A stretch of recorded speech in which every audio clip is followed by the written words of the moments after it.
Hello, everybody. I'm Elizabeth Leamy, host of Easy Money. On episode 7 of the podcast, I talked with the folks at EDMUNDS.com about how you can save as much as 20% on a vehicle by buying what's called a dark horse car. I'll explain that in a minute, but first, the folks at Edmunds have some advice on how to get the best possible deal when you're shopping over a holiday weekend.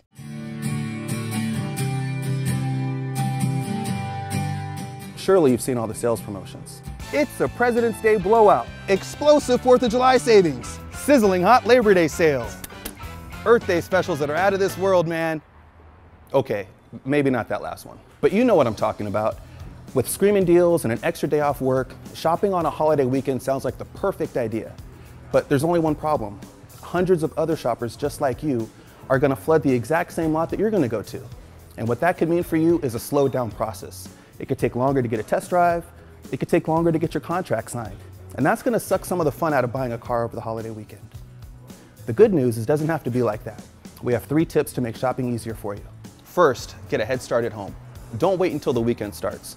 Try to research your vehicle in the days and weeks before the purchase. You can narrow down your choices by reading reviews and zeroing in on cars that meet your needs and your budget. Figure out if you're gonna finance or if you're gonna lease. And if you are gonna finance, get pre-approved by your bank or credit union ahead of time so you can use that as a benchmark to compare against any dealership offers you'll get. Tip number 2 is to schedule an early test drive. If possible, get your test drive done before the weekend even starts. If your schedule doesn't allow and you have to go on the holiday weekend, schedule a test drive first thing in the morning. These are the best ways to avoid the rush. After you've test driven the car, you don't have to buy it. You can go home and you can sleep on the idea. And if the car makes sense and if the deal makes sense, you can go back to the dealership and sign paperwork later. And finally, avoid the holiday weekend altogether. Here's a little secret. All those amazing deals, most of them are available a few days before and a few days after the holiday itself. You can check the Edmunds Incentives and Rebates page to see if that deal will be available for you before or after the holiday weekend.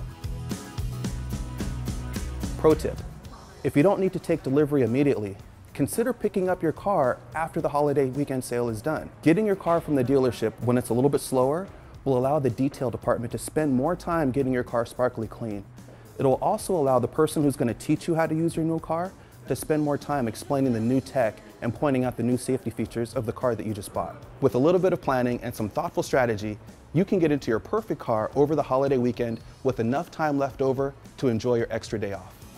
And now back to the concept of dark horse cars. Dark horse cars are simply lesser known makes and models that are basically equivalent in quality to really well-known brands. Think Nissan Altima instead of Toyota Camry.